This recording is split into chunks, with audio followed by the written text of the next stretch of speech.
Do t'jetë mërshme në fshatin Plani Bardh të Bashkisë Klos, mbeturinat shpërndahen kudo. Vend grumbullimi mbeturinave që grumbullohen nga Bashkia Bulqizë dhe Klos mbi fshatin Plani Bardh po shkaktojnë një ndotje të madhe mjedisore. Ndonse marrëveshja mes dy bashkive ka qenë që ato të mbuloheshin, kjo nuk ka ndodhur. Vend depozitimi në vendin e quajtur Antenat është kthyer në fushë të hapur mbetjesh, pasi nuk trajtohen nga asnjëra prej bashkive.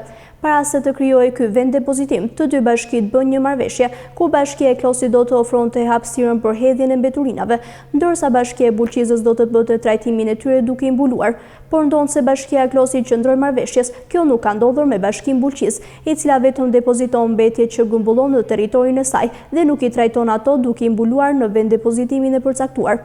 Kjo ka bërë që mbeturinat të shpërndahen në një territor të madh nga era apo qente ndacak që shkojnë aty për ushqim. Banorët e fshatit Plani Bardh kanë ngritur vazhdimisht qetësimin se prania e mbetjeve mbi fshat po bëhet kërcënuese për jetesën, pasi jo vetëm dot pjesën sipërfaqësore të fshatit, por edhe ujin e pishëm, i cili merret aty pranë. Ata kërkojnë që të bëhet menjëherë zhvendosje e mbeturinave prej aty.